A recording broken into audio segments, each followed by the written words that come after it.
What's up, everybody? Happy Thanksgiving. All right, happy early Thanksgiving. I'm hosting Thanksgiving here at my house early so that I can get some videos put together for you, just to share with you some of my favorite things. So in today's video, I'm going to show you how to make a turkey. Whether this is your first or 40th turkey you've ever made, is the easiest way I've found. So I have to admit, I'm not a huge fan of turkey. I have about one turkey in me per year. And this is the way that I found that I like it the best. It's easy, relatively quick, it's hands off, it's delicious. So I'm going to show you, we're actually going to spatchcock it, and then we're going to dry brine it. We're going to season it with some really good herbs and spices. If you get anything out of this video, just take the seasoning out of here and turn it into a poultry rub. So guys, I hope you have fun with this today. Thanks for hanging out with me. From the YouTube channel it says try this at home. Well, come on. Let's cook a turkey.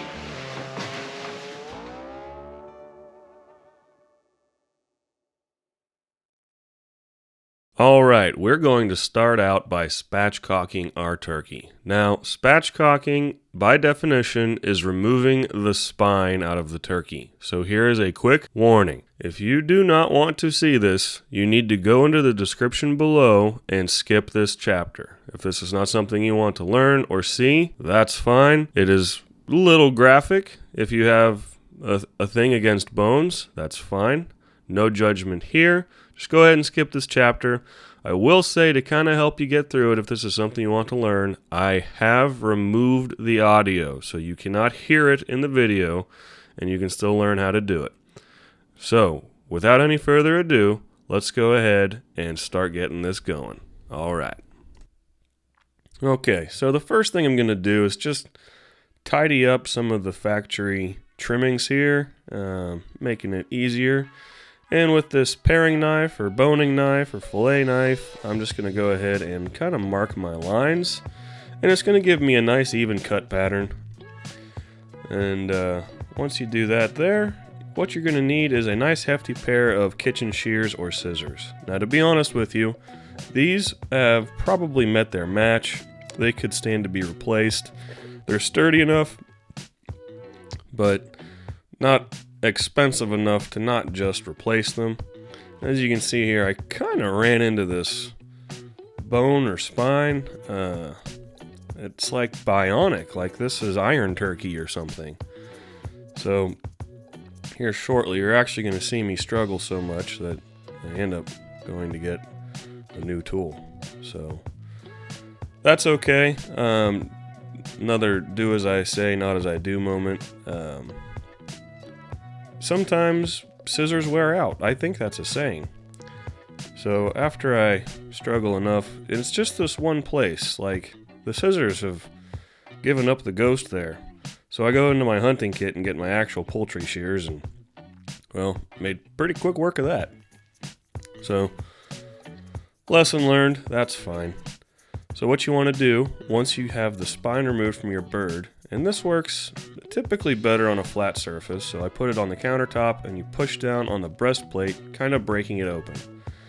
And you may feel this is unnecessary, but what this step does, the whole spatchcocking step, is it allows your turkey to cook more evenly because there's not a giant cavity that you're worrying about now. It'll cook faster, it'll remain more moist. It's a great process. I do highly suggest you try it. So, I'm just cleaning up my surface here. It's always nice to remain sanitary when it comes to poultry. I have salted the bottom, and now we're going to go ahead and make up our seasoning. So, here I have 1 tablespoon of rosemary and 1 tablespoon of thyme, followed by half a tablespoon of sage, half a tablespoon of garlic powder,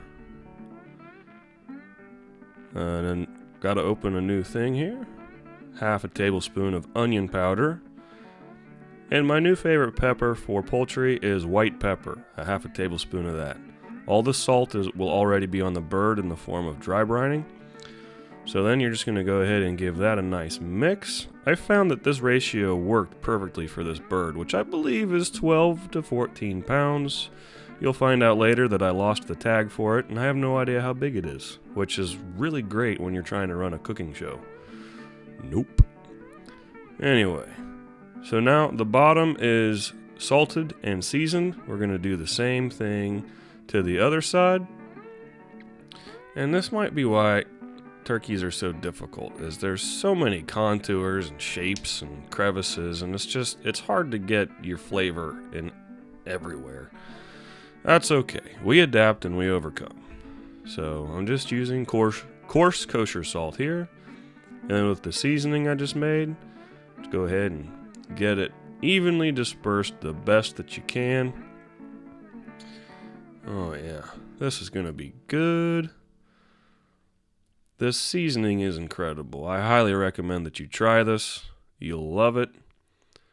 Yep, get the fingers all nice and dirty with the powders. And there's not enough left over, so we'll just go ahead and dump it. Alright, are you ready to check this thing out? Here it is. So it's been sitting outside the fridge for about half an hour, just acclimating to room temperature. Always be careful, poultry, don't let it sit out too long, but it's still nice if you don't shock it all the way. So we're actually going to use the Thermo temp spike. I took out the little plug-in thing because, well, I have a cool tool like this. We only need one probe. And kinda, I'm gonna go for right there. Perfect. Let's see here. Well, it's gonna go down a little bit, but let's go ahead and see if we can fire up our app. And we're gonna put this bird in the oven.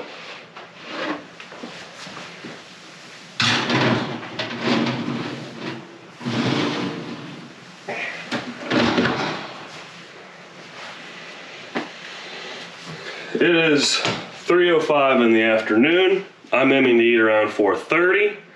I always miss my deadline. I think this will take at 4:25 about 80 minutes. I think. So I actually lost the tag on this turkey. I don't remember how big it is. Oops, it's probably in the car or something. I don't know, but we're just gonna cook it to 165 and let it rest, and then I'm gonna do my best to carve it. I'm a terrible carver of turkeys, so that might be a do as I say, not as I do thing. But I'll check back with you guys here in a bit. Everything's climbing here, so we'll go like that and let it do its thing. And all right, well, whatever. Here we go. Okie dokie. And now I'm going to try for the very first time to make my own turkey gravy. So there is 1 quart of turkey stock.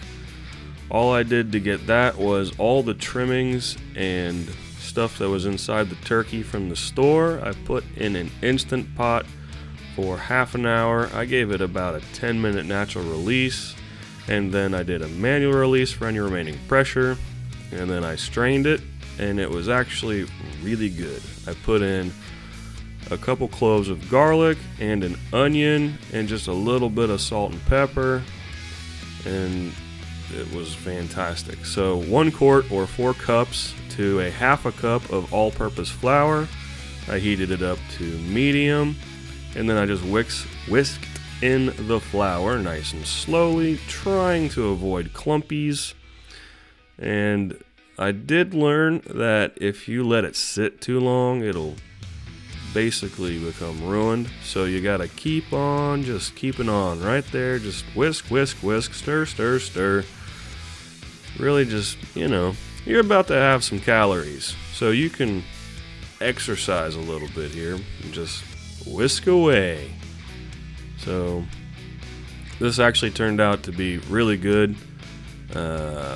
First time ever. I didn't know how much I should record on this because I didn't know if I was going to be successful at it or not. Turns out I was. So the next opportunity I have, we'll go into better depth. Now I did run out of patience there, so I cranked it up a little bit because I was like, uh-oh, too watery. I will tell you, don't do that. You don't need to. So then, we go ahead. Shortly after, you can see the gravy is done. It's in the background, and I add just the turkey juices here. Don't skip that step. That was awesome. Oh my goodness. And then reduce to low, and you just mix in the freshly added flavor. You can see here I have my knit gloves underneath my rubber gloves so that I can handle the turkey without really hurting myself. I think the goal of every Thanksgiving is no hospital trips. So here's the part where I don't want you to pay too much attention to me. I do know enough to have a little chef's treat here. Oh, so good. Yeah, I remove the drumsticks and thighs first. And then I try to remove the wings. And well, I utterly failed at finding that joint, and I was like, yep, I'm sorry, YouTube. If you need to learn how to carve a turkey, I'm not your guy. One day, I will get better at it, but currently standing, no. So I do know that on the breasts, you want to cut down the breastplate, and then go down the other side and remove the entire piece, but as you can see, because this was spatchcocked, it is so tender and moist, it almost doesn't want to cut. It just wants to shred like you were pulling a chicken. And that's where a lot of my problem came from. And I know that's a stupid thing to complain about. You know, no one's going, oh, my turkey's too moist. Well, you should try spatchcocking a turkey and see what I'm talking about.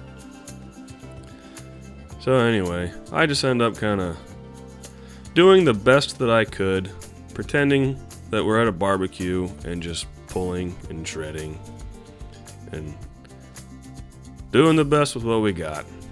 So, like I said, I'm sorry, YouTube. This is not an instructional video on how to carve a turkey. I will tell you, it was still mighty delicious. And here shortly, you're gonna see it. So I do know here that I can just kind of carve those up. I don't know if you can tell from this angle or not, but it was so moist I had to get some paper towels because my juice tray on my carving board were filling up. Let's check this out. There's the mashed potatoes. You'll get to see that, how to make those next week. And then Amanda's mac and cheese, Mom's broccoli casserole. There's the gravy we made. Oh, that turned out so good. Look at that. There's our turkey. Don't look too close at the carving job. I can just tell you. It was so good. And then we got Sandra's green beans. Oh, I can't wait to eat this. Let's go ahead and see what we got here. So Ryan, how is the turkey? Can we restart after I've eaten some? Yes. We can do that. Cannot tell a lie. I haven't eaten any. But it's very good. Hey, we got a bloopers reel now. That would make a good blooper. What do you think, Amanda?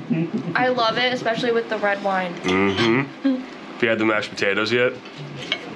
Delicious. Oh, They're so thank you. creamy. Cheers, guys. Update. Trying turkey now. Oh. Love the wine. Oh, dang. It's like one takes the edge off of the other. That's incredible. That's How are you? good. That's not too bad for only a 90-minute cook. What? So good. No, that's the right That time. is awesome. You cook it too long, it's dried out. I know. Yeah, it's not dry at all. No.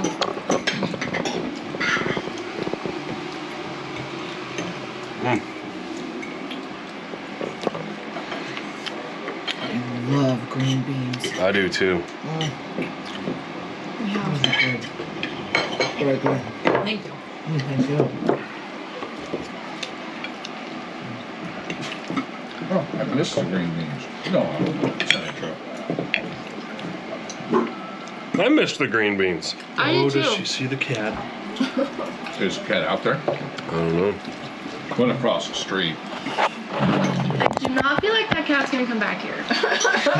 Probably I was learned to hanging trust out over the truck. And you didn't see the cat in the tree when you walked over there? Oh yeah. Hey, It's Andy. still there. Yeah. How are the mashed potatoes? I haven't No, Did you tried say that. that Oh, cat was man. the one that was in the tree? Yeah. That cat's not in the tree. The tree's empty. Gosh, right Are now. you just saying that to me?